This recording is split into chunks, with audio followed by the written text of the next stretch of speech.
ईश्वर जो भी करता है अच्छे के लिए करता है। ईश्वर ने मेरे साथ ही ऐसा क्यों किया? ऐसी ज़िंदगी से अच्छा तो मुझे उसी दिन मौत आ जाती। मैंने तो आज तक भी किसी का बुरा नहीं किया था। घर की बालकनी में बैठा अविनाश हमेशा की तरह अपने आप को और ईश्वर को कोस रहा था। बेटा जाओ, थोड़ी देर बाहर घूम आओ, तुम्हें अच्छा लगेगा। मैं भी तुम्हारे साथ चलती हूँ, अविनाश की मम्मी ने उसके कमरे में प्रवेश करते हुए कहा। कहीं नहीं जाना मुझे, अविनाश ने झल्लाहट से कहा। बेटा तुम्हारी तकलीफ समझ सकती हूँ, लेकिन ज़िंदगी जैसी भी हो ईश्वर की दी हुई है, उसे प्रसन्नतापूर्वक जीना चाहिए। यही ईश्वर के प्रति कृतज्ञता प्रदर्शित करने का सबसे बेहतरीन तरीका है। प्रसन्न रहकर ही हम ईश्वर को धन्यवाद दे सकते हैं, अविनाश की मम्मी ने उसे समझाते हुए कहा। आप फिर शुरू हो गई। कहना और उपदेश देना बहुत सरल है, अविनाश ने कहा, लेकिन उस पर चलना कठिन भले ही हो, लेकिन नामुमकिन तो नहीं। अविनाश की मम्मी ने फिर समझाने की कोशिश की। आप जाओ यहाँ से मम्मी, जब देखो तब उपदेश देने आ जाते हो। मेरी तकलीफ भला आप क्या समझोगे? अविनाश ने चिल्लाते हुए कहा। ठीक है बेटा। अविनाश की मम्मी अपनी पनीली हो गई आंखों को पोंछते हुए निकल गई थीं। एक दुर्घटना ने अविनाश को अपाहिज बना दिया था। उसकी अपंगता शारीरिक से ज़्यादा मानसिक थी। उसके मम्मी पापा की लाख कोशिशों के बाद भी वो सामान्य ज़िंदगी नहीं जी पा रहा था। उसने अपने आप को घर की चार दीवारी में कैद कर लिया था। जब देखो तब वो बालकनी में बैठकर बाहर देखते रहता था। बाहर चल फिर रहे लोगों को देखकर उसका मन कभी वो दुख से कभी ईर्ष्या से भर जाता था।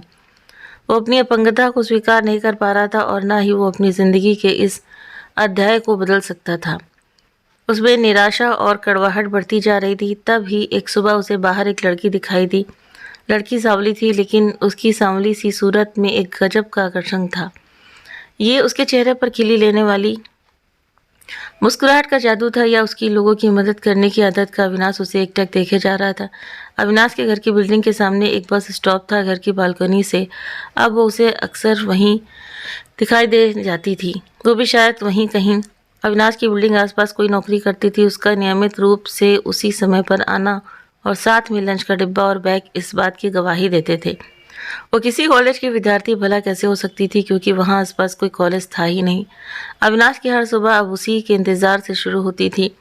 अविनाश उसके तयशुदा समय से कुछ पहले ही बालकनी में आकर बैठ जाता था। सुबह शाम उस लड़की की एक झलक अविनाश के लिए एक टॉनिक का काम करती थी।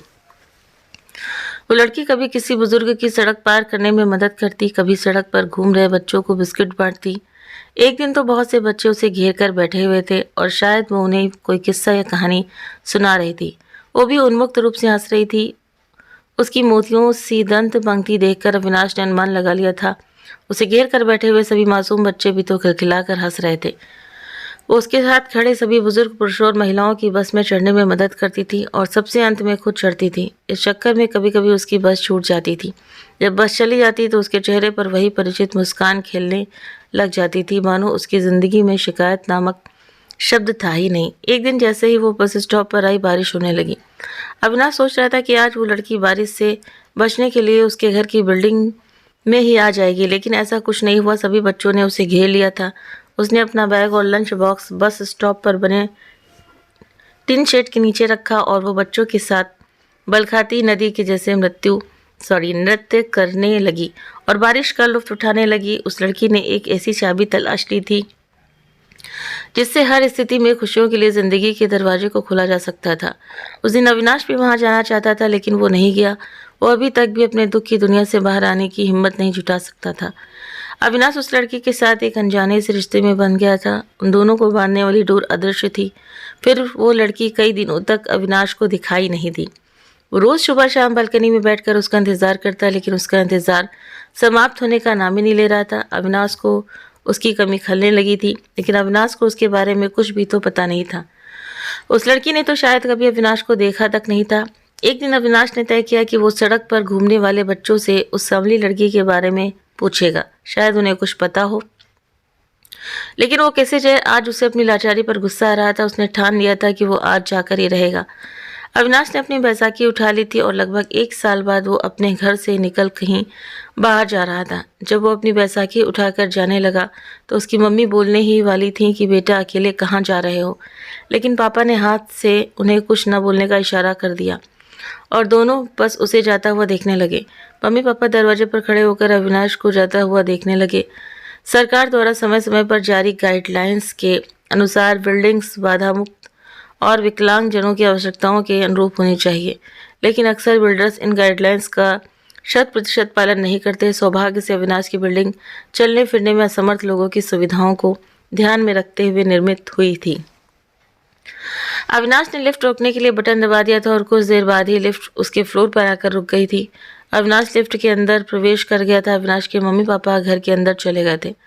दरवाजा बंद करके दोनों सीधा बालकनी में चले गए ताकि वहां से अविनाश को देख सकें। उन्हें घर की बालकनी से अविनाश सड़क पर खड़ा दिख गया था।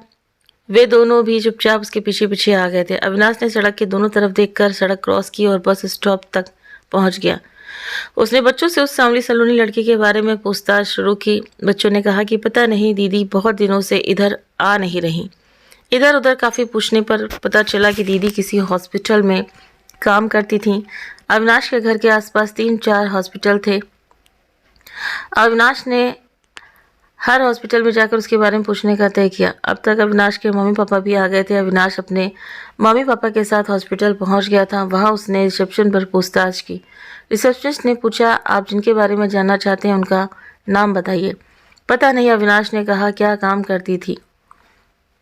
पता नहीं, शायद नर्स होगी, अविनाश ने कहा।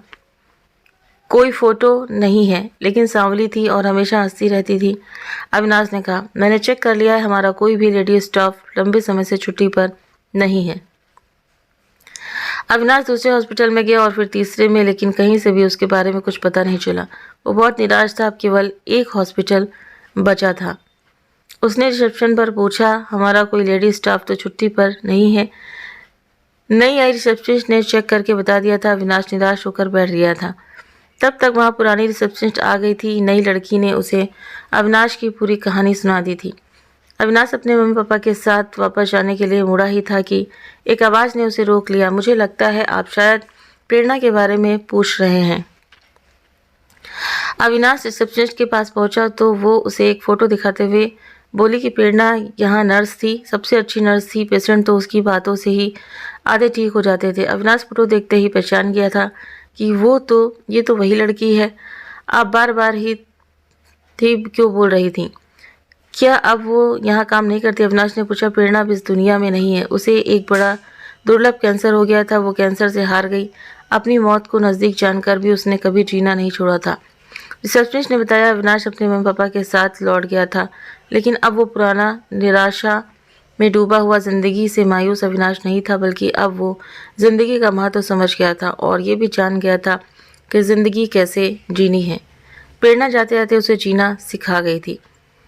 तो उम्मीद करते हैं दोस्तों कि आपको ये वीडियो ज़रूर पसंद आया होगा। वीडियो पसंद आया हो तो वीडियो को लाइक शेयर सब्सक्राइब करना ना भूलें। आप अपने कमेंट करके भी ज़रूर से ज़रूर बताएं। मिलते हैं आपसे नेक्स्ट वीडियो में। Thank you.